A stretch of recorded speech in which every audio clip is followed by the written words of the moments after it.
when all those moving pieces, when you're looking at your run a show and your tech script and you've got your MC, like in it, let's take a gal example. You've got your tech team in the back, you've got your stage manager, your ASM, you've got your MCs on stage, you've got your board members, you've got your speakers, you've got your volunteers, you've got your caterers, you've got your design, you've got the venue usually, which is its whole other kettle of fish. Sam, I'm just used to like a caterer and a venue at this point.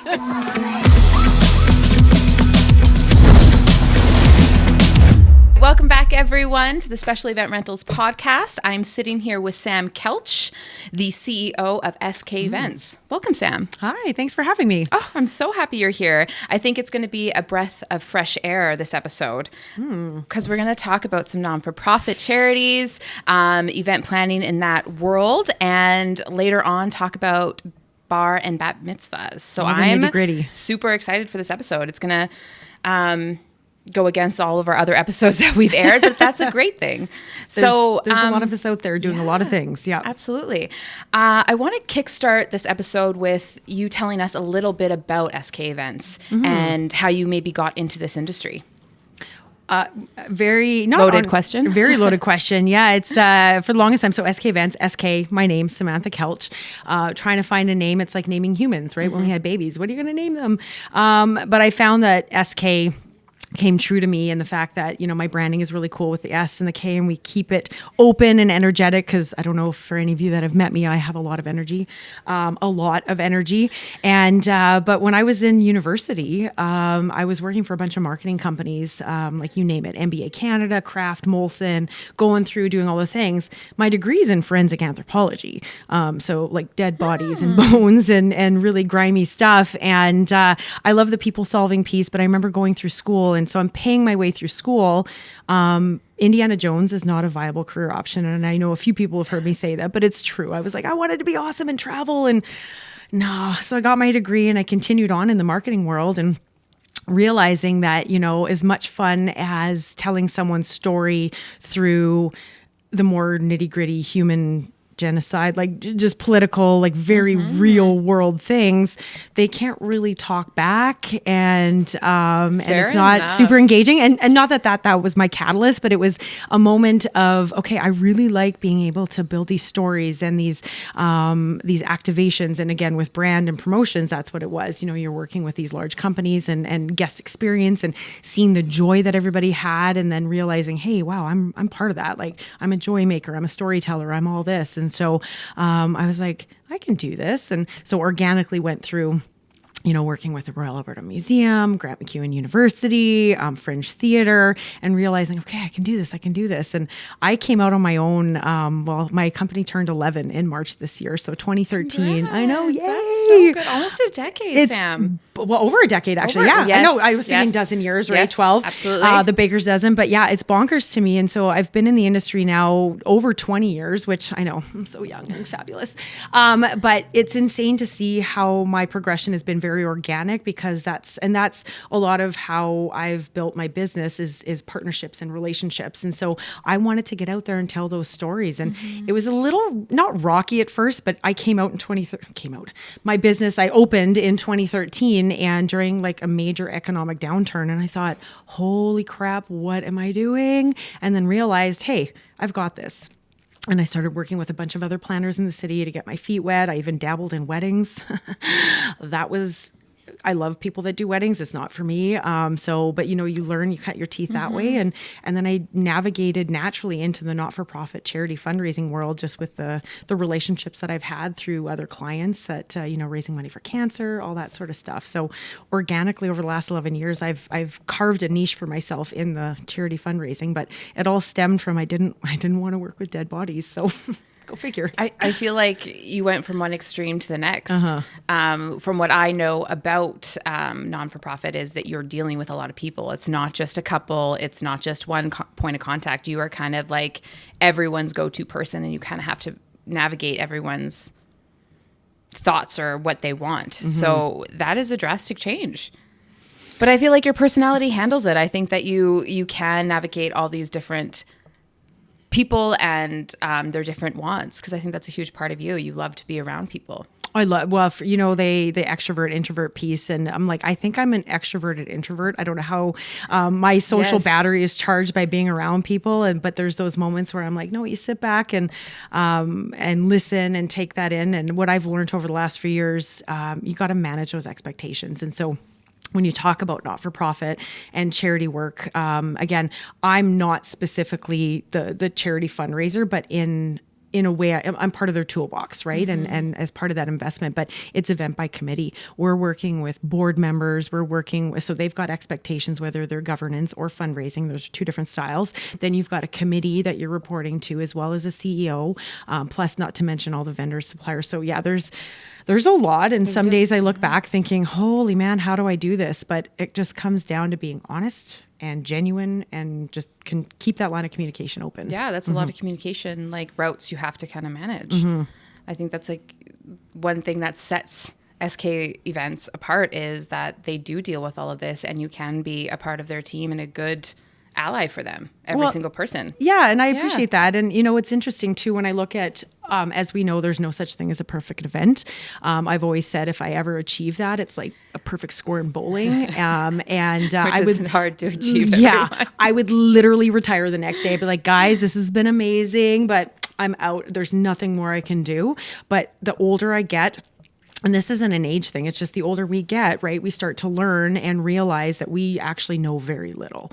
And, as we come into it and just keeping quiet and just knowing that there's always going to be an opportunity to learn something. Not that something's going to go haywire, because believe me, that does happen, but where we can take that and then just elevate ourselves as humans and also our business. And it's, I've always had a saying, and I've switched it about, but did anyone die? Did anything, is it the end of the world? It's not the end of the world till it actually is the end of the world. And until then, we're just going to be solutions. So you know what? This happened. Kate, I hear you. Here's some solutions, and we go from there. And so I would like to think that my clients love working with me for part of that reason, because, I don't know if I can swear, but shit's going to go sideways. Yeah. Shit's always going to go sideways. And the fact that you're just anticipating it, right? So just coming at it with solutions and just being willing to listen. And there's no blame game. There's just, what do you need done? Let's fix it and go. And I mean, that's one big thing. And it sounds like we're harping on that, but it's just being open and like, hey, what's your ideas? And everybody has ideas, and some are good, some are not so good. But when you're working with several different people, that gets very complicated, and just knowing how to harness that energy, right? I bet there's different expectations from everyone. Everyone has probably what they're most picky about, and some are more relaxed about. So I think on site for you, you are that, like with that calm voice, okay, we have a problem. Let's just find a solution and let's make this happen, because go time's in 4 hours, people. So let's hustle. Yeah. So I think you're a huge added bonus to obviously their team. Kind of rail everything in and make sure everything is just rolling as it should be. And I've always said that too, and not just myself, for any of us, whether it's a wedding, whether it's a golf tournament, whether it's a charity gala, whether it's a bar bat mitzvah, whether it's a birthday party, a social event, when you have someone, a professional, an event professional, they're guiding you. Yes, we cost money, but again, we're an investment. We're not like, oh God, we have to spend the money on this. No, for those, if we're there to basically like stage manage, wrangle, all the things, and that you as the individual on a couple, like a family or a committee, a board member, my role coming in, like we've set the expectations, we know what we're there, we've got our fundraising goals, we know what we're going into the event with, but when they're on site, I handle all the, so that they can do their job. Their job is to steward their partners, schmooze their audience, their donors, and so that's their job, and I make that easy for them so they can go. And so we are an investment, but there's a reason for that. So, and I'm so happy you're here, because I don't know much about this world that you've created. Live in. Yeah. And I know about events, and I know but I think there's something more complex about these events that you're doing, more logistics and more just managing people, right? I would say on site. Yeah. Layers between so many different stakeholders. Oh my goodness. Well, good for you, Sam. Good for you. I'm still here. Yeah. A lot more gray hair. A lot more gray hair. Yeah. I want to know a little bit about how you come about finding some of your clients. Do do you bid? Do they find you through your website? I was on your website earlier this morning, and it's very easy to navigate and to contact you. So how does that process work? That's interesting. It's funny. My website is a work in progress. Actually, I'm working on All of some them rebrand. are. They all are. They I know all photos. are. Well, and the benefit or the beauty of that on a side note is that like we have all these different properties that we're working on, like between social media, and some are better at it than others. I am not in that former category. I'm just hanging on by a thread, and it's not because I'm over 40. And then you've got a website and you've got all these pieces, but I find with my business too, again, I'm one person and I have support and that sort of thing, but how do you keep on top of those? And anyway, so the website, yes, work in progress, but a lot of the business that I have been so like honored and privileged to achieve is honestly like 99% of that is by relationship. So, or past work or word of mouth or referral. And a lot of the clients that I work with on the charity not-for-profit side, they're annual. And we know they're coming down the pipes, and a lot of that work is like crossover. So, you're coming into one year, but you're already thinking into next year and how we can leverage, different partnerships.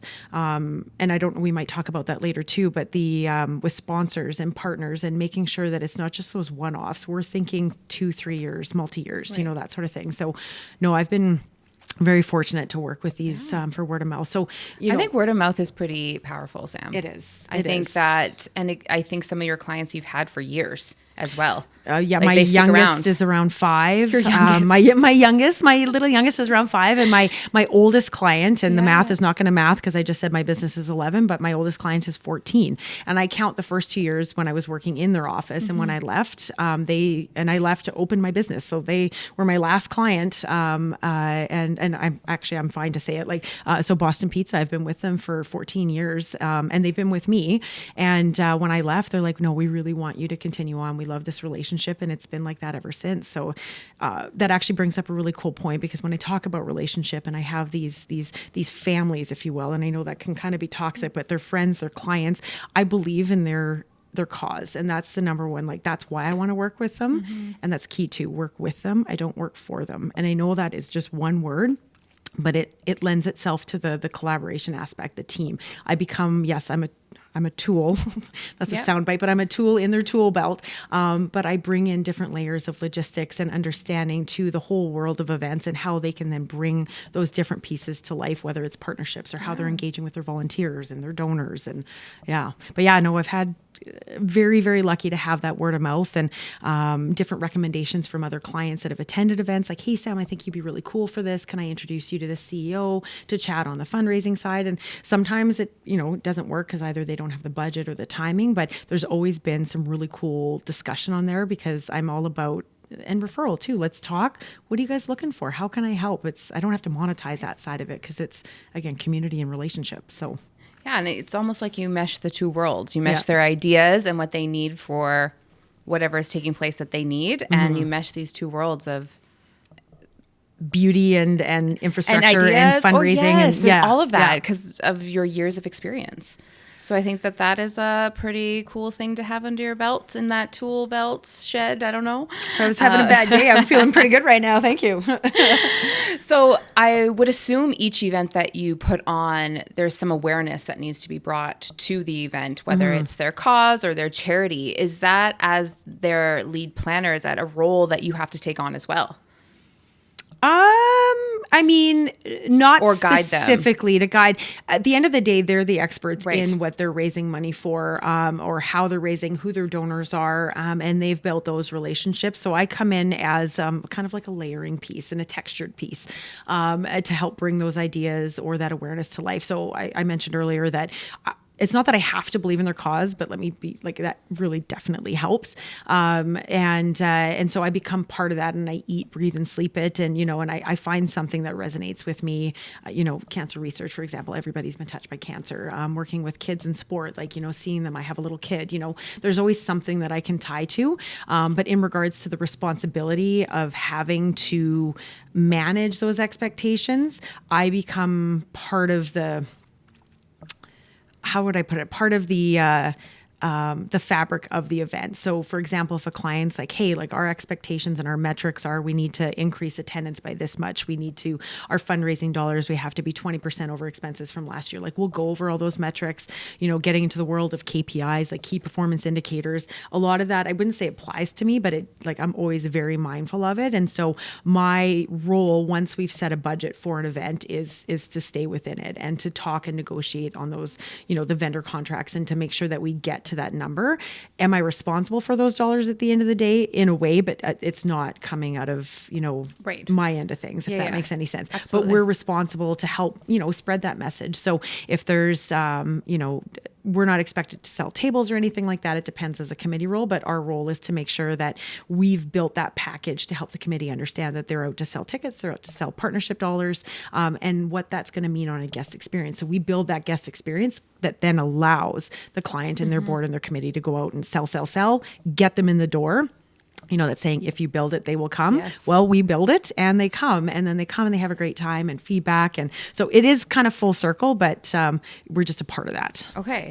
I thank you for clarifying that, because you're using words like donors and partners and sponsors. And I think that I would love to kind of dive into they're all pretty self-explanatory, but I think each one of them is a huge part of these organizations or businesses, and then a huge part to you when you're taking on the planning. Absolutely. Well, and a lot of those expectations. So from a definition standpoint, so donors, for those of you listening, pretty self-explanatory, like you said, like I'm a donor. I donate to many causes. Yes. You donate to many causes, and it doesn't matter how much money. Could be $5, could be $5,000, could be more than that. And there's a lot of those different pieces, whether they're personal or corporate. Personal tends to be more the donor side, like as an individual or a family, whereas sponsorships and partnerships are more corporate. And so those are, I'll give you money and you give me this. And so it's a mutually beneficial relationship where, XYZ company is like, hey, absolutely, we want to be your presenting partner, which means that their logo is going to be, everywhere.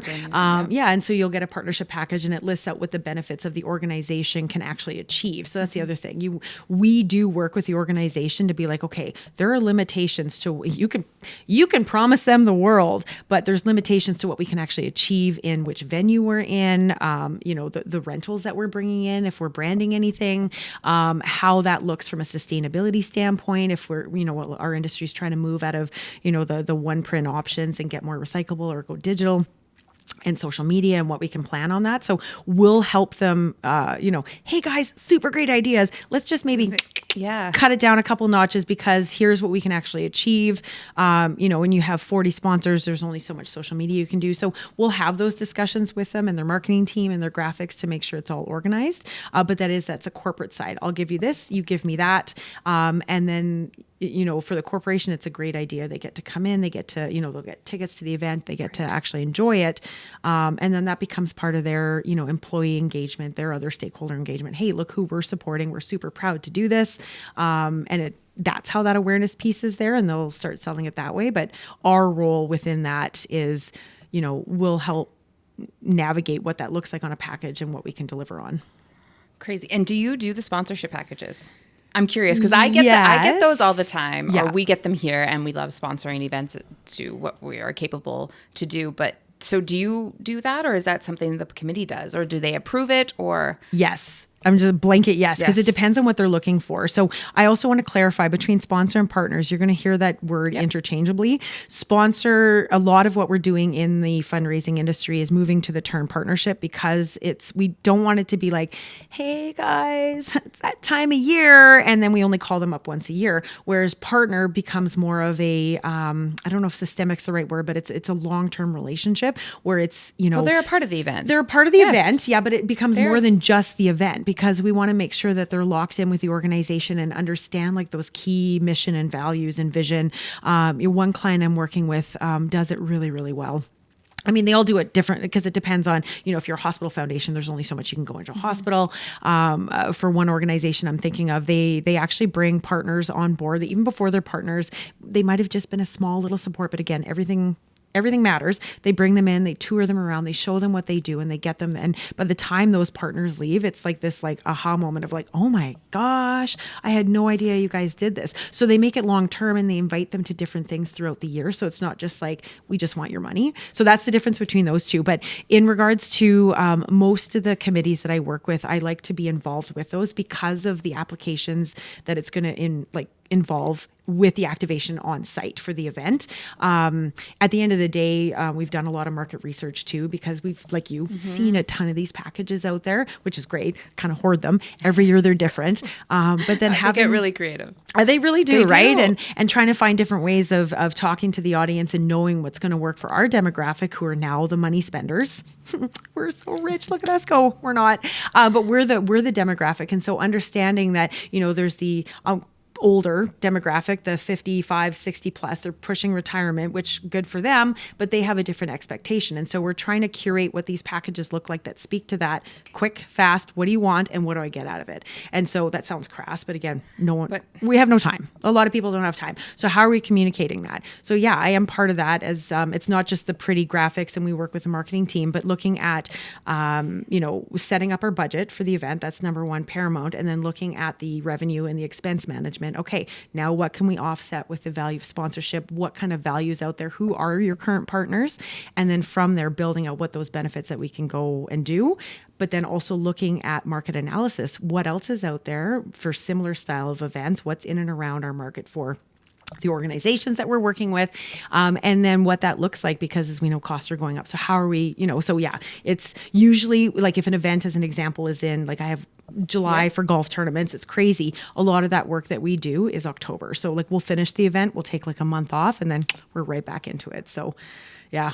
It's a long process. It is. Lots to know. It's kind of fascinating. It is. I you have to know. You just threw facts at me, Sam. I know. And if I hope I'm not talking too fast, but I want to soak it all in, because that's something that I know, but it's not a world I'm a part of. Well, and it's nothing I took in school. Like, as I mentioned, my degree, my university, my textbook thing is not this at all. And a part of that is like that school of hard knocks. And I loved it and realized, hang on a second, there's something here. Like you have to enjoy what you do, for sure. There's going to be that 80-20 rule. But I'm like, no, you get in and you ask questions. And I'm, finding out through different, like AFP, the Association of Fundraising Professionals, looking at, the different expectations on that end, because there's also guidelines that we have to abide by. And again, I'm responsible for them to a certain extent, but am I responsible for the overall thing? No, but I have to make sure that we follow Canadian Revenue Agency, CRA guidelines, that we're making sure that we're not, our admin costs are not more, I think the number's 30 or 35%. It's shifted the last few years. But we have to make sure that we're in line with that and that we're following regulations. And so, but a lot of that was just asking questions, and I still don't know all the things. And if I don't know, I'm like, let me find that out for you, right? Yeah. But it's crazy because I've been talking to like planners and florists on this podcast, and this is a whole different take on events. And I think it's super cool. And I think there's not a lot of planners that are specialized or have the experience under the belt in Edmonton specifically. So if anyone's listening out there, please contact Sam if you are wanting to go into this industry. I think she would be a great mentor for you. Oh, thank you. Yes. Yeah, we'll work together. Well, it's all the fun stuff, right? So after talking about all this and the activations and the events themselves, what is the most challenging part when planning this? Because I feel like sometimes you could go into 2 years in planning an event, it seems like, or a year. Like you're with these people just like any other planner for an extended period of time. But what is the most challenging part of this industry you talk about? That is a good question.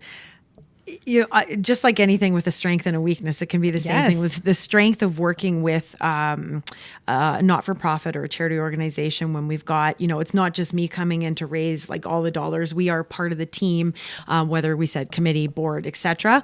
On the flip side, that is also a challenge, because and we mentioned it earlier, you're managing all these different expectations. And part of that is, okay, you come in with a plan, and here's what our scope of work. And, we always talk about scope creep and how that can happen. And especially as people pleasers in this industry, we're like, how can I help you? How can I help you? And then realize I'm limited as well. And so understanding my limitations and my expertise and leaning on on the experts in our industry that can help me do my job better. Because it's the thing, we're not a silo, even though I am SK Events, I'm one person. But yeah, I think the biggest challenge is navigating personalities. Is that that's a kind way of saying great. it? Yeah, I think it's a great way of saying it. But would you say at the end of event? I think you might even mentioned this right before you said the challenges. You tick off all those boxes and all those people are happy when the event is taking place. That must be like a glorified moment for you. That everyone's happy and they're settled and they're enjoying themselves after all of this like planning and different, I don't know, roadblocks and challenges they're bringing to the table. It's interesting when I look at, and I'm trying to think of some different examples of, like we mentioned earlier, how like something's always going to wrong. Like I can guarantee, doesn't matter, the proof is in the pudding, by the way. Any budding like event planners listening to this, do your research, plan.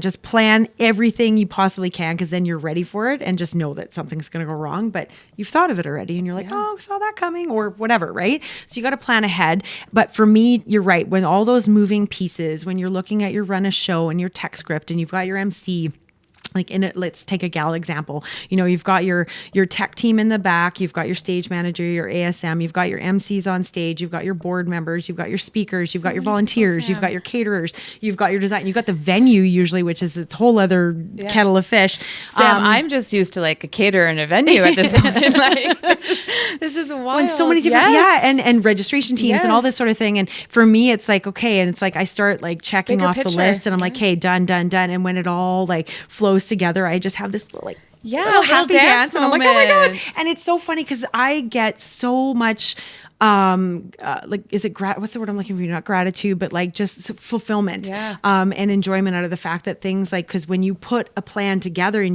then you see, it's like giving birth to a little baby, and you're like, oh my god, you're on the world. And so to hear that feedback, and that's the other thing when you're working with committees and board members, and you could have the most successful event, and I've been a part of many, and I'm very thankful for that as part of a team, but you'll still get your odd feedback. Well, I didn't really like this. And it's hard not to take it personal, because you're like, what? But did you not just see this amazing logistic feat that I just did, or we just did?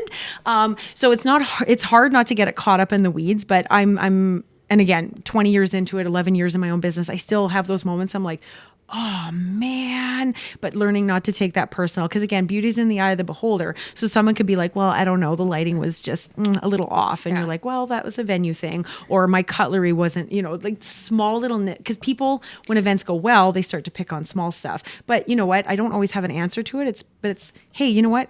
Great points, and let's go and figure it out for next year, and but you'll find something new. Well, that's just it. You'll find it, you'll do it, and then you'll do that so well, and then something else falls. But yeah, the gratitude and that fulfillment from like someone being like high five, it's interesting. And as much as I absolutely, and I truly value the feedback of the committees and the board members that we work with, and we have the chance to the audience feedback, the guests are all like, this was amazing. That is really good. But honestly, where I get my kicks is from other people in the industry that are like, wow, that's amazing. You pulled that off, or good for you. Yes, my peers. Because we know those, as much as our guests, like they see the pretty side of it. Because I don't know about you, but I get this a lot, and I'm going to twist my hair because it's like, oh my God, you're a party planner? That must be like so exciting. You get it all the time. I know. And you're like, well, it's more than that. And it's the logistic feed. It's the 2 a.m. You're cleaning, you're scraping plates off for sponsor stickers that we put on there. You're doing all the things. It keeps not that glamorous. creative mind going. Oh, it does, right? Yeah. It just it's almost like fuel. I remember, a little bit. Right? Yes. I remember when I was like in my early 20s working for a marketing company, and we were off in Toronto somewhere, and someone referred to me as a logistics manager, and I was so offended. Like I was like, oh my God, that's like owning that's owning a trucking company. No offense to trucking companies. I have no problem. They help us out a lot. But now they do. But 25 years later, like I'm like, I am a logistics maven. Like, that strategicness, that storyteller, like the obstacles you have to see coming, and then the solutions. Yeah, because you're already 5 steps ahead, right? Yes. Yeah. Absolutely. Yeah. And then trying to prevent those obstacles from even happening, but then having a backup plan in case those obstacles happen. It is you're just always thinking. Yeah. So You're it's just always on. it's glamorous in that aspect because people see the shiny side of it, but that's just it. It's that duck paddling. You see the smooth duck on top, and we're just digging fast in the water to stay afloat. So, but it's fun, right? That's where that dopamine hit is. Yeah. I was just gonna say that's where that high comes in, of just like sheer like the adrenaline on site sometimes. And you say, I'm never doing it again, and then you get through it. You're like, I could do that again. Yeah, one more year. Why not? After Why my not? feet heal a little bit, then I'm going to be right back. And I drink some water and maybe get 17 hours of sleep straight. Yeah. Absolutely. Yeah. Is there an event that sticks out in your mind that either like, I don't know, set off your career into a better path, or one that just like was challenging or just so successful that you could kind of tell us about?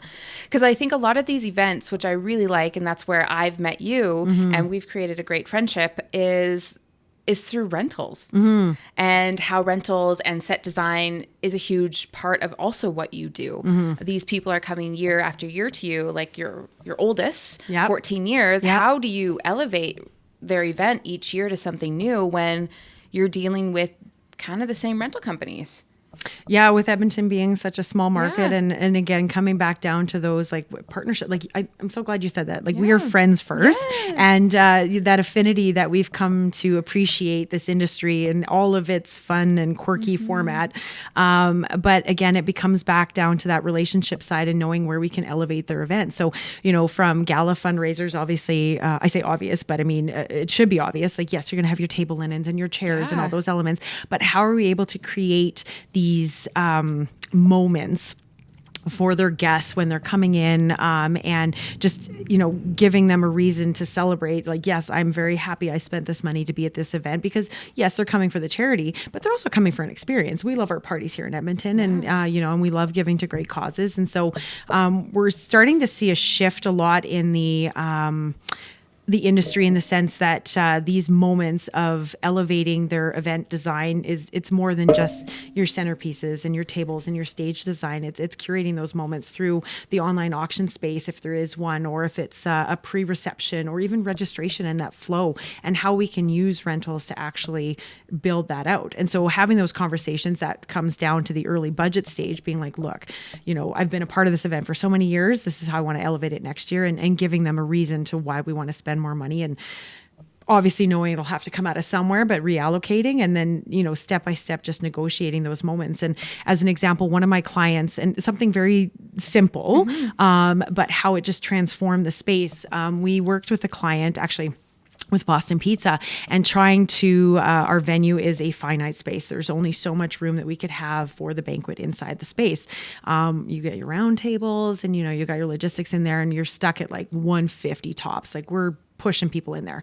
Well, we have almost 200 people at that event, and everybody wants to be in the room to see Danny Hooper do his thing, and and have those moments, and taking a look at it. And I didn't invent the wheel on this, but I'm like, why don't we take a look at rectangle tables and do like a family style? So we actually changed the meal, changed the program afterwards to accommodate that, and we got over 190 in that room. Fire code, like everything's appeased. Everything was good. Yeah, and it's interesting, and taking a look at that, and not that that's my idea, but we had another client recently. I've been working with them now for 3 years. And the very first year they came to me, like when I sit down with a client, I always ask what their why is. Like, why are we raising money? What are we doing this for? Because anybody can put on an event, right? And I truly mean that. Anyone can put on an event, but what's your why? And because it's not just fundraising, it's awareness, it's friend raising. We want to start like that discipleship and get more people involved with the organization to go from sponsor to partner to, to full-time donor. So, how do you communicate that? And it starts with something as simple as like getting them in the room. They've got to get in the room. And so this other client for another golf tournament, same thing, very finite space. This is how it's always been done. And I was like, hey guys, like I'm now their fourth planner in the like 15 years that they've had. And, what am I going to bring to this? So I find out their why, and this is important, and they want to raise money, and their kind of impetus behind it. And then taking a look at the logistics side of it. Okay, it's something as simple as the room. Like, why don't we elevate and bring in with rectangles? There's going to be a cost, and $600-700 in tables sounds like a crazy amount of money just to spend on tables, right? But I mean, I understand why you did it. Right. But exactly. And to say that. Some people don't, because the venue provides tables, but a simple, you just changed the style of table and it transformed the room. And how many more people can Different come in experiences. and communicating that to the client and how rentals can actually absolutely elevate that our fundraising goals. Like they align with those values of the why we're doing this and who's in the room and that sort of thing. And we actually have metrics to prove, like year over year. Again, a new plan or new situation post-COVID, whatever. But you take a look at those fundraising dollars and the feedback, and people are like, wow, that was amazing. It was so great. I could actually see the MC. I could hear the MC stand up. We could negotiate. We could network. And then the proof was in the pudding when we looked at the dollars, the bottom line dollars, and we ended up raising like another $30,000 that year. So for us to justify that $600 cost, like they took a risk. They're like, we trust you. That's the other thing. We trust you, they said. And I'm like, okay. But I know it works, right? Yeah. So yeah. Planners, everyone, always. I think table shapes. Huge. Yep. And I love using, as you probably know, because we're friends, everyone. I love playing around with different tables. Serpentine, yes. half moons, rounds, rects, different widths. Orientation, all of the above. Like it changes everything. You texture the space. Yeah, exactly. And it becomes more of an interest point when you come in because, again, it's the foundation of an event when you're coming through. Yes, we have our program to support on those pieces, but where is your guest sitting for an hour, 2 hours, 3 hours at a time for these different things? This is a program. You're putting on a program. Yep. Yeah. And so it really plays into it. And so, and that's one end of the element there. But even if we look at, let's use golf tournaments as another example, and elevating people's activations on course. And so even though I technically don't have to do this with each partner, but they usually come to me and they ask. So we curate a menu per se of activities and food and beverage on the course, but then how they can also then elevate their expectations on their public facing piece to the golf course. Can I pause you right there? Sam? Yeah. Can you walk us through a golf tournament that you would put on? Because we kind of just talked about one event that you plan and it brings awareness, but this is a fun, full day of fun. Unless it's raining, but even then it's fun. Yeah, no, it's good. Do people sponsor, like how do people sponsor each hole? Is there different partners on each hole? And then I want you to kind of go back into exactly where you just left off of just like elevating each hole. I feel like this is like, yeah. I feel like people would look forward to this event year after year. They do. Well, you know what's interesting? Golf tournaments in general, they've stood the test of time. Like a lot of people are like, galas, we've done this, and and how can we pivot and all that kind of stuff. And golf tournaments are people like, I get to network. I'm still like, I'm out of the office. I'm doing it for a good cause, but yet I can bring clients. And so, golf tournaments. I don't golf. At all. Mini Sam, golf I golf. Do you? Can we go out golfing sometime? Like, can you show me? Sam, you don't know me well enough. Yeah, no, I'm just kidding. I do not golf. I used to say I love like the networking side of it and or the drinking and driving. I don't drink and drive, by the way. We'll have to censor that out, Ryerson. Yeah, by the way. No, just going out and networking and having a good time. And so what was that movie, The Wedding Planner? Those that don't wed plan, those that don't golf, I guess, plan too. But no, it's a really cool activation and companies love getting involved with it because a golf tournament is during the day. You're gonna have an early morning for a shotgun, which is every player goes out all at once versus teeing off one at a time. But you're usually done by like 4 or 5 o'clock, which is great because a lot of people have families and sport activities, so they can still do the best of both worlds. Whereas galas tickets tend to be a lot higher. I shouldn't say that. Actually, golf is pretty expensive too. But, I was going to say, I think they're going to. I'm like, a lot of golf tournaments that we work with are like $1,000 a player. But the one of my clients actually has the coolest motto. He's like, we take care of the golfer and they help us take care of the charity, and that has been proven time and time again. So, okay, question. You asked me about golf tournaments. So, can you break it down? I want to know. We've got a golf course. Yep. On average, a majority of golfers, there's 18 holes. You can have 2 teams of 4 on there, so that's 36 teams, which is 144 players. So that's a sellout. Anything 120 to 144, you're solid. Pace of play, because you got to get people through too, which is also going to help you determine how much you're going to have from an activation on each hole. Mm-hmm. So a couple tournaments have every single hole covered, and that's because, and not with just food and beverage, but activities. You're going to have a 7-hour round. That's a long time because then you have your banquet afterwards. So we're very mindful of pace of play, and golfers want to get through, and they're also there for fun. There's only a few like, I have to win the tournament. You're like, this is for charity. Good for you, little you'll never buddy. be able to change those mindsets. No, and they're few and far between. They're there to win. Absolutely. They're probably giving good amount of money though, but I bet they are there to win. They are there to win, and there's because that trophy trophy, right? And so Yes. we'll have our first place players, but then you also have your most honest, which are the ones that actually record their scores. I'm not saying people cheat, but they try to get through fast. So you've got 18 holes. You go through, so day of, like obviously all this pre-work with partnerships. You can literally sell anything. If something resonates with a partner or sponsor, then they're going to buy it, and exposure, brand awareness. So we'll sell in the morning when they first arrive. We've got bag valet. So that's, the logos on the golf clubs as they get taken down. You've got your tea gift, which is usually a little gifty poo that golfers get, and it could range from anything. Like we've done shopping options to single items, lifestyle, sunglasses, wine, like you name it, they've had it. And you can work with different vendors for that. So that's partnershipable. That's not a word, but that is now registration, getting registration involved, and welcome cocktails. So you like breakfast or lunch, depending on what time you're doing it. So there's all these different properties. And then you get into your whole partnerships, which are actually valued on, I don't want to say the lower side, because everything has also got that branding opportunity, but from a economical standpoint, that's a really great entry point for a lot of partners or young businesses that want to get out and get exposed. And so, it's either you can put a sign on a hole. And that's, when you come up to tee up, you have your tee box, you shoot your golf club. I'm hoping I'm using the right terminology, and off they go to the green. So the sponsor signage is usually on the hole. We usually encourage sponsors to activate as much as they can, because they're going to get more benefit out of having that opportunity to actually market on course versus just the sign. You want them to remember you. They want to remember. And hole partnerships are great too, because then you get to actually see all of the golfers, because they're going to come through the whole course. Whereas if you're partnering for, or say you're just golfing as a foursome, you're kind of golfing with those same 8 people, maybe the 4 behind and the 4 ahead. So whole partnerships are the way to go. And that's also a great way for you to leverage and actually make some really good money on that, because there's not a huge cost for signage on the hole.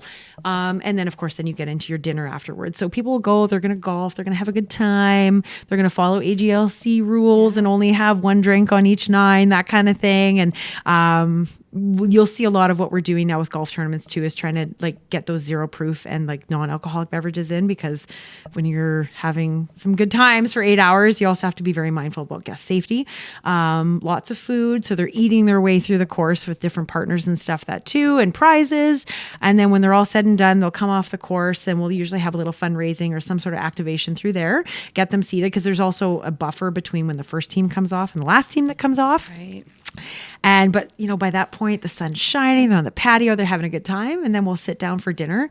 And yes, it's hard to believe after eating all day on the course that people want to actually, but they will eat their meal, because they're, They just played a hard game of golf. They did. They're working their calories. And also, we're working with these venues like Blackhawk and Glendale and Quarry, and they do such a great job with their food and beverage program. But it's great. It gives them something to focus on. They'll meet and mix and mingle either at rounds or the long style, that kind of thing. And we'll go through our program, talk about those awareness pieces.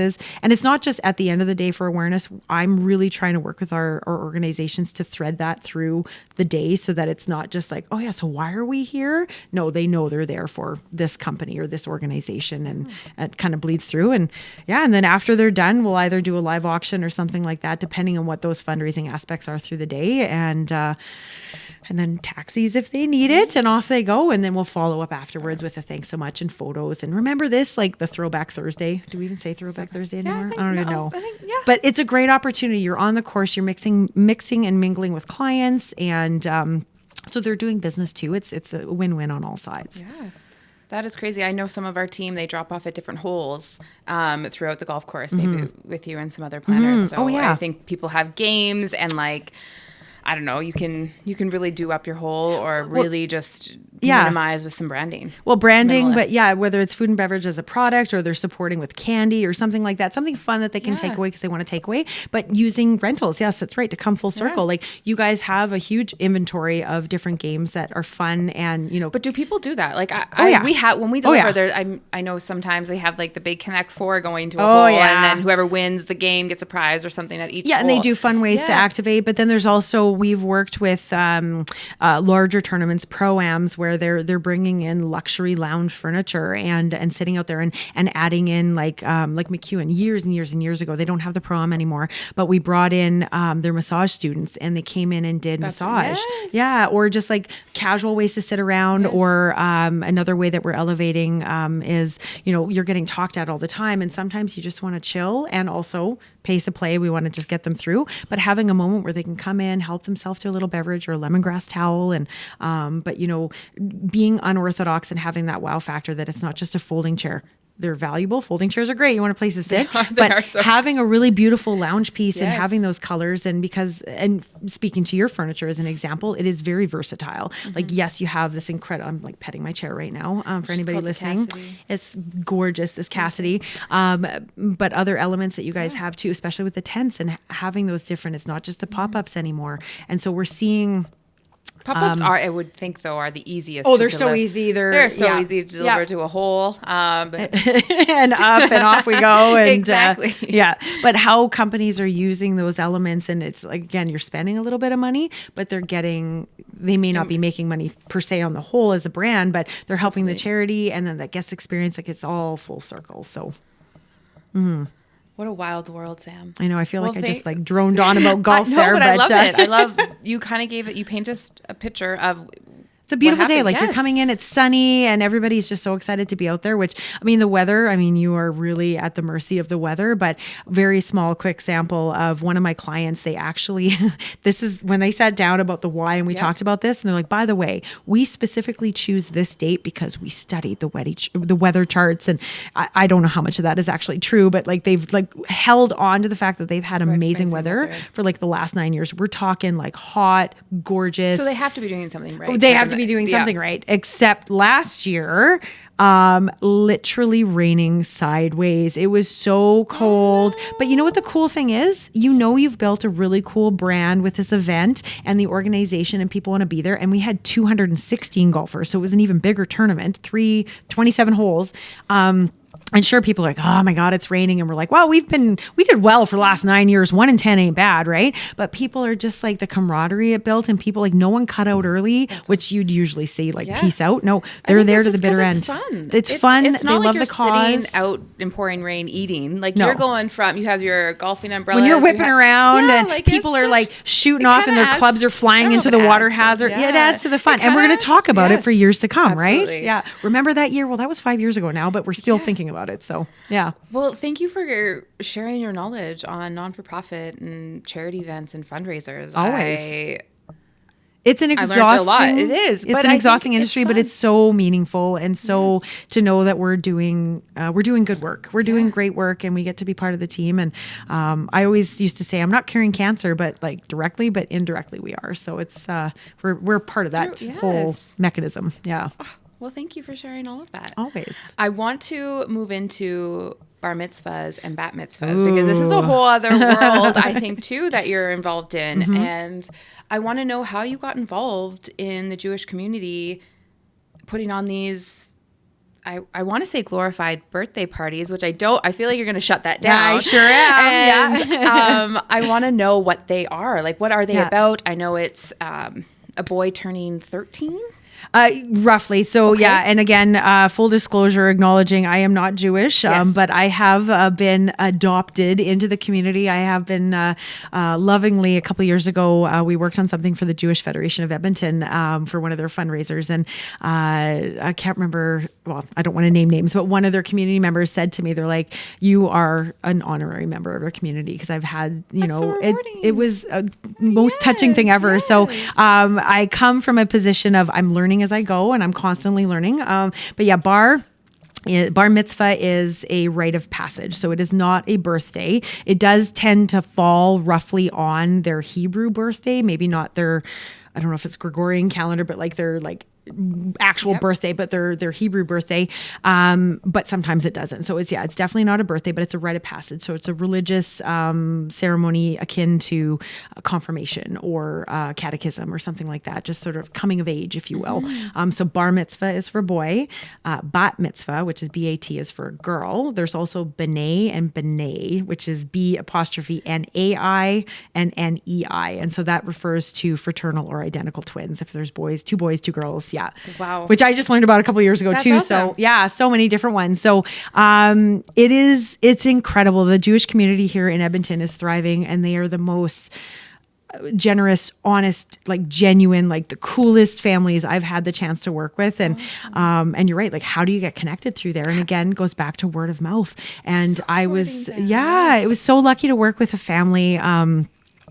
Oh gosh, 2015. So that's almost 10 years ago now. Yeah, 9. Where does time go? I have no idea. Like, how's it? I don't even know. So 10 years ago. Like yesterday. I know, right? I'm like, oh my gosh. So yeah, 2015. And it was cool and working with this family. And actually the recommendation came from another planner. She was going on medical leave and couldn't fulfill, she hadn't started the program, but she said, hey, I really want you to work with Sam. I think she'd be amazing. And I had 2 years lead time for that one, which was incredible. It doesn't always happen.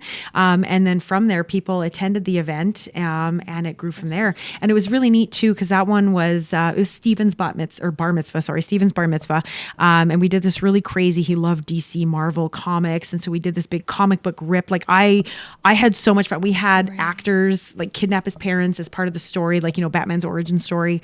And we had the screens. It was like a murder mystery night. Yeah, it was really neat. And the guests, like family knew, but the guests had no idea, and so it was really cool. So I brought in my theater side of it, and anyway, I actually won an award for that, which was really cool, through the Edmonton Event Awards for creativity. And not that I think spurned anything, but I'm sure it didn't hurt. But family members just enjoyed coming. And then they said, hey, like, can we, like, are you available this date? And we want to work with you. And it's just sort of gone from there. And I've been so lucky and honored to work with multiple siblings within families. Which is cool, because then you get to see them grow up. Like Stephen now is in his like 20s, right? If we add 13, like he's 21, 22. And there's siblings now. We did one a couple years ago. Do his kids. Right? Could you imagine? Oh my goodness. Actually, the mom was so funny. I love her to death. She actually did her husband's 60th birthday too, which is kind of cool. So this is how they organically happen. And she said to me, she's like, well, it was an only child. And in Jewish, like traditional Jewish culture, she's like the female side of the family in a heterosexual relationship pays for the wedding. So she's like, I know this isn't his wedding, but I may not have a say on it when he does get married, if he gets married, right? So just those different elements of how that goes. But yeah, bar and bat mitzvah and are they elaborate? They can be. Yeah. A lot of it. So actually this one woman from Stephen's party a few years ago had said to me, like, here's our budget. And she was always trying to justify it. I was like, I'm not here to judge. Whatever you guys have, that's what we're here to help you with. And like, we'll manage it accordingly. Like, if you have Vegas taste but Vegreville budget, obviously we're gonna have to try and come to the middle ground there. But like, no offense to the people. No offense. I love you, Vegreville. I love you, Vegreville. But families would come up afterwards and say, oh my God, like I want to work with you, but hey, we don't have so and so's budget. I'm like, well, not many people do, and that's okay, because your budget is your budget and it's your vision and how you want to celebrate your kiddo, right? And so they can. I talk about that one from a few years ago, but we had one recently that blew that budget out of the water. And again, it doesn't come down to money. It's just those expectations and what they want to see on the event. And so, this one that I can think of, we rented this, the venue, the entire venue, all 4 floors. We closed it down early to set it up. What venue? It was the Art Gallery. Oh my It was the Art Gallery, and it was gorgeous. Is this the New York one? Yes, this is our New York one. Sam. Yeah, Kaitlyn actually was integral in helping us with the lunch as well, which was super cool. Because how do you do New York? I've never been to New York at that time. Edmonton, Alberta, at their Art Gallery. Yeah, how do you do New York? So when I asked the client, reference some photos. You're gonna have to send it. I think I have some. We've got lots. Yes. Yeah, absolutely. So reference them. Coming in, and the client was like, okay, so at the time the kid was 12 going into 13, so it's around that age. For their synagogue, for example. And I was like, okay, so New York, like, are we talking like graffiti? Are we talking sports? Are we talking theater? Like, there's so many things of New York that you want. And they said to me, they're like, well, like, New York, like, it's a vibe. I'm like, oh yeah, totally. Cool. And I'm like, okay, so again, we had a year and a half lead time on this, which was amazing. And the expectations, the client was very like, I have a budget, but also whatever you think makes sense. And I was like, ooh, okay. Which you think is exciting. It's terrifying to have that kind of budget. You're like, there's no ceiling. I mean, there is a ceiling, obviously, but I don't know the ceiling. I could get carried away with that. You really could. But again, coming back and communicating, I think this would add to it. So it was interesting taking a look at it. We're going through different things. And she's like, yeah, those Nuts for Nuts, and they have those stations on. I was like, again, no, I just know taxi cabs, like what I would Google. And I was like, I'm going to go to New York. So the client was like, yes, please go. So I went to New York, and I did pair it with my birthday, a big birthday, which was nice. So, because I'm all about productivity. Let's just do 3 things in one trip. And she's right.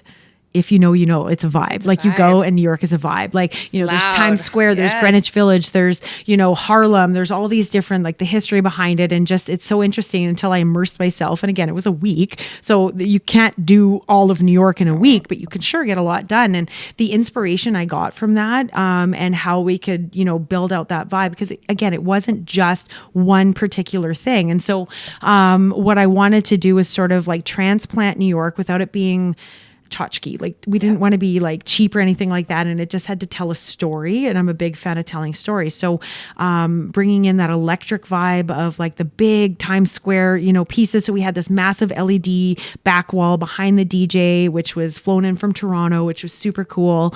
And they had dancers and this whole thing. And again, they themselves were a vibe and they brought the party.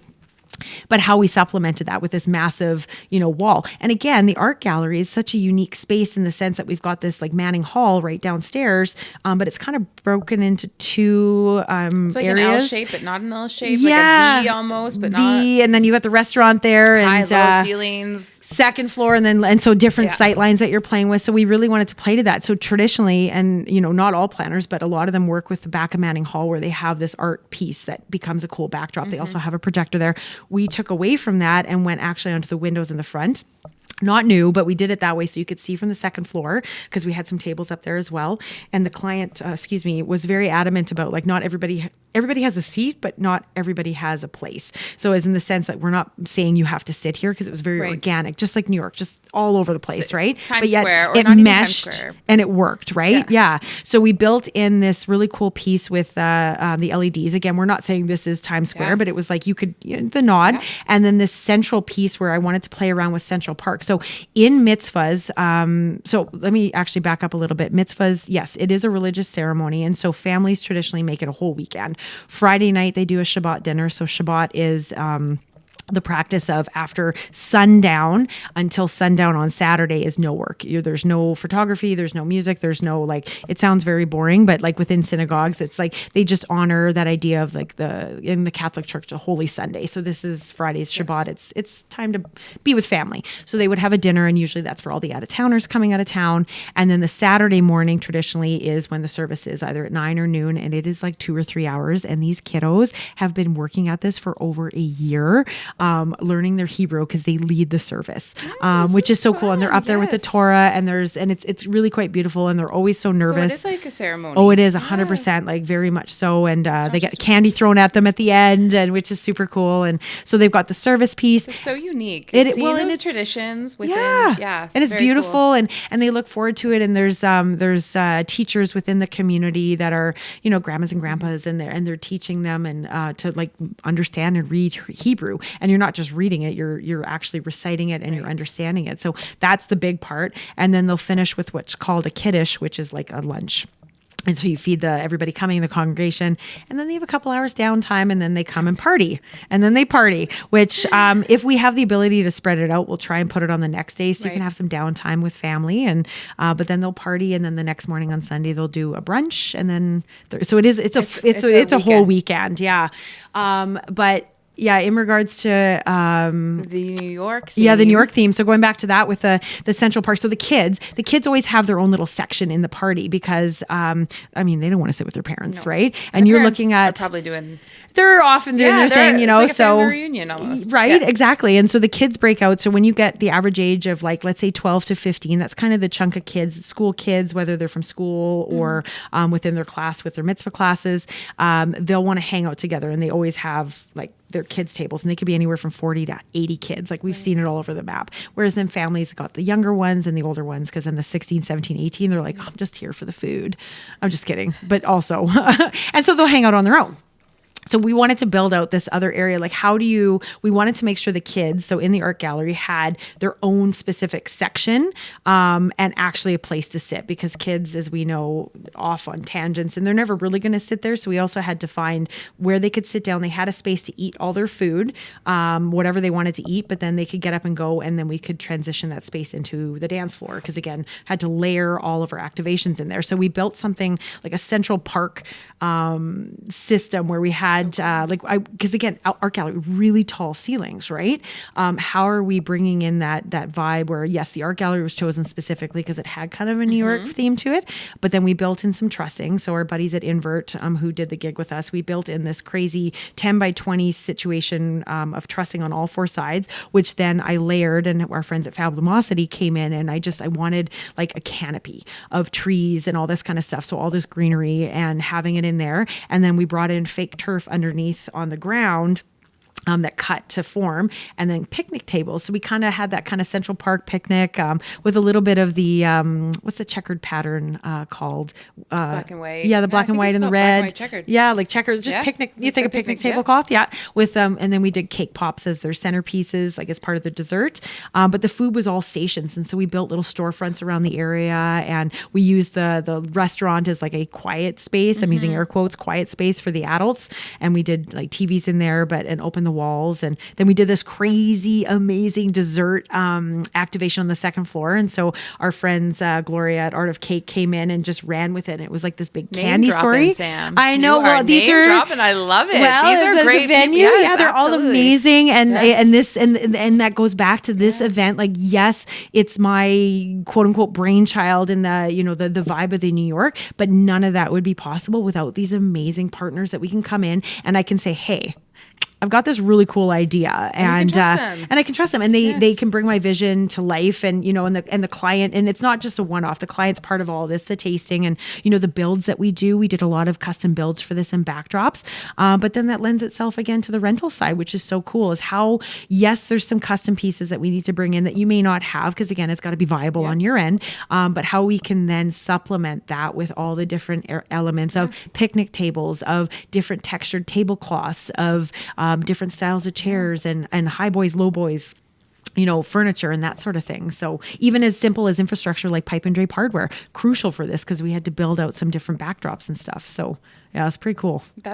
It sounds amazing. I know when we were going through the process of picking rentals and you were just kind of telling me about the design, like at first it was all about the taxis. So think like yellow and the black and white checkered. And then you brought in, like you were saying, this Central Park aspect to it. And right. Two different events. That's right. Because I came to Kaitlyn and I was like, okay, we have this lunch that they want it to be New York themed. And I want to play with the taxi, but how do you make taxi not look like a bumblebee? And no joke, you guys, Kaitlyn was like, glass, like the red goblet. Remember we did that like the tail, like the homage, and we played around with some different patterns and stuff. And so you come into it, and we've got pictures of that were taken the day before, not on Shabbat, and how beautiful it is. And again, because it was so simple. And again, we're only there for 2 hours, but how it just has to represent. Yes, it was so pretty. So thank you for kind of taking us on that story with you because I think themes are really big.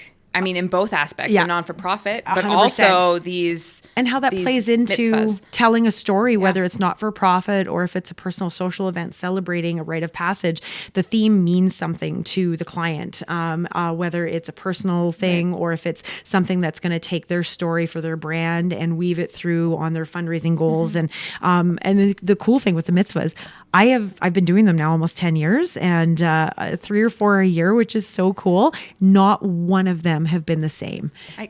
So which is bonkers to me. Like I kind of can see it. Yeah. I don't know. I don't think it's a small community.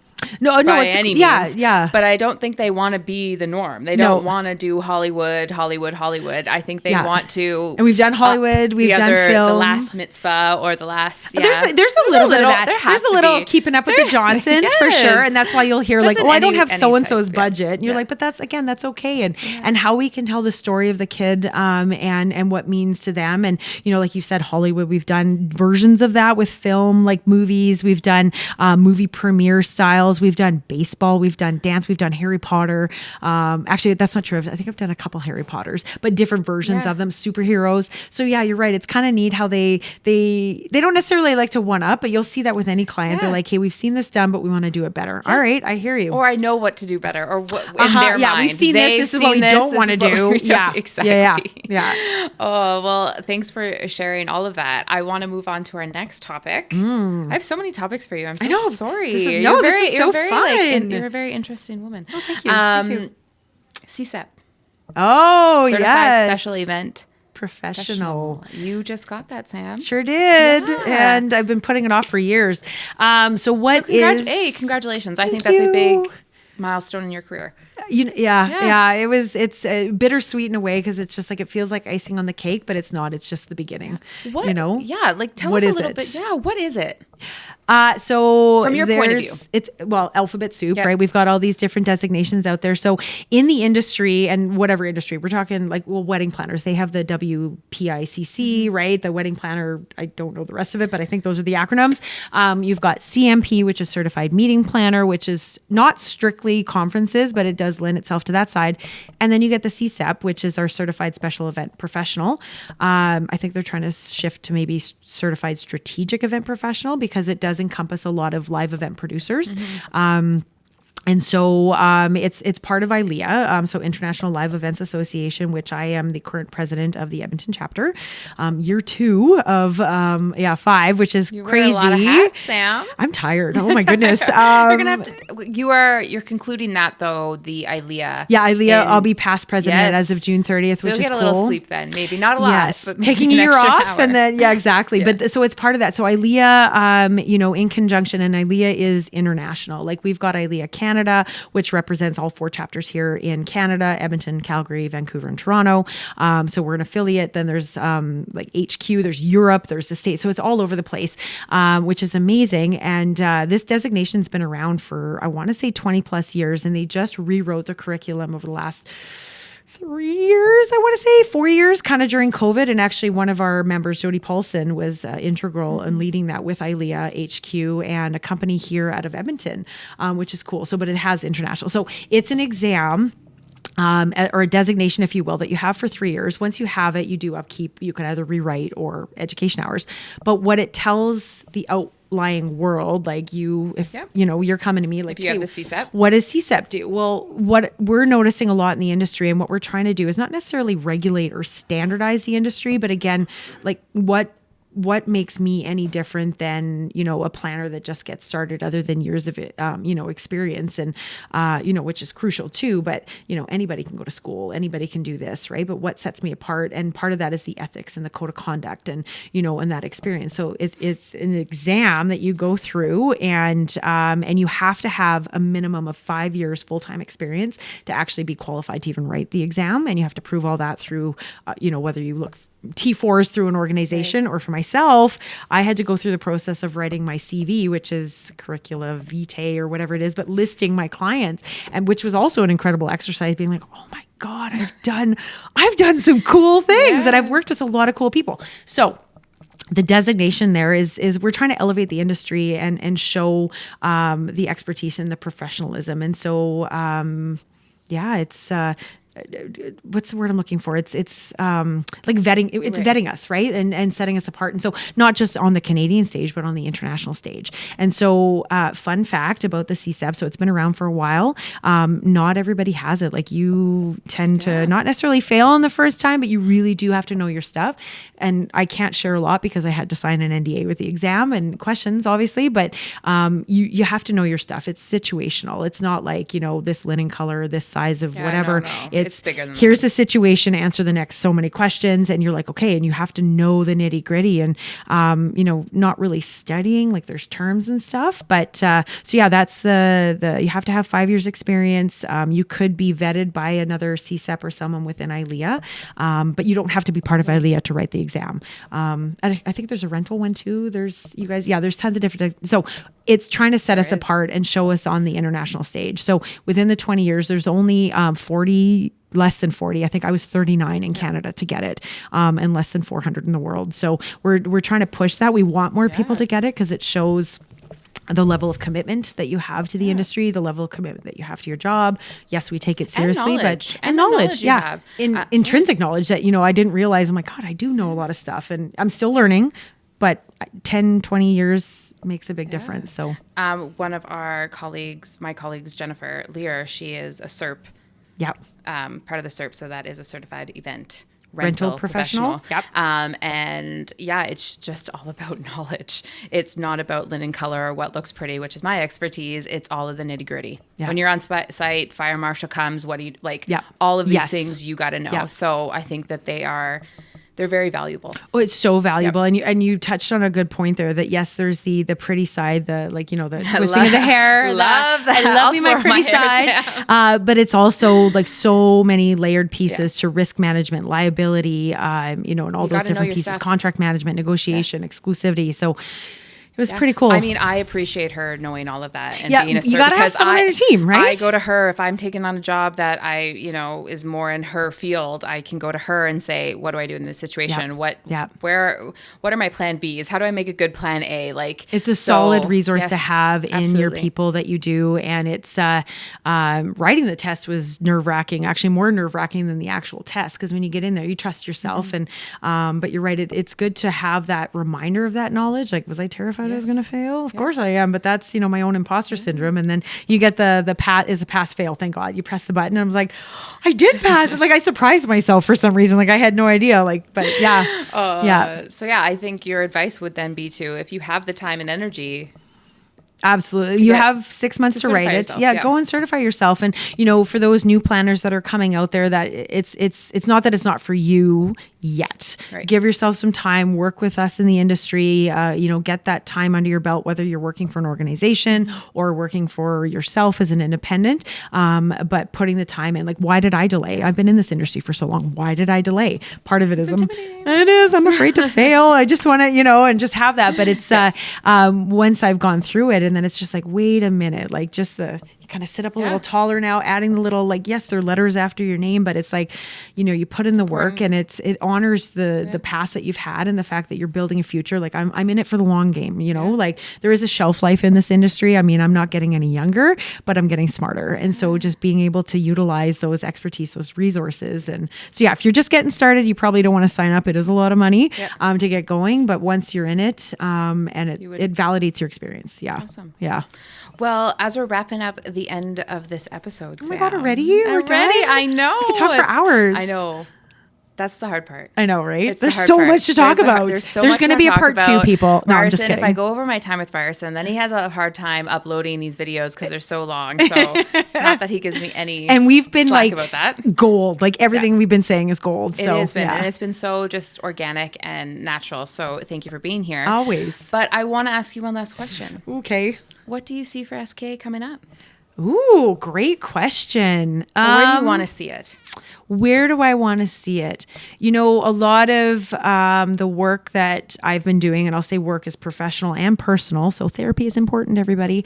Isn't it? So as a people pleaser or reformed people pleaser, a lot of what I'm doing, I want to get back to where I started in the sense that I've always come into this industry. I want it to be quality over quantity. And I'm not saying the work I've done is not quality. Of course it is. And you're doing that. But I want to be intentional with the projects that I work on because I do, coming back to the reason I work with charities, I believe in their cause. I want to believe in their cause and know that purpose is driven. And so being very mindful of the output and what I'm doing. So I may not be doing 20 to 30 contracts a year anymore because, and it has nothing to do with age. I just want to make sure that what I'm doing is full scope and full circle. And so just leaning more into that not-for-profit world and doing it really, really well. Because I can't wait to see all of that happen for you. Well, thank you. Thank you very much. Well, Sam, thank you for your time and energy. We are so happy to have you. Mm-hmm. And so that's a wrap. That's what Joelle did the other day. I love it. We're not getting into the habit of that. Yeah. Clapping our poor ears. Thank you for having me. Yes. Thank you for being here. Until next time. Thanks for listening to the Special Event Rental Podcast. Don't forget to like, comment, and subscribe to never miss an episode.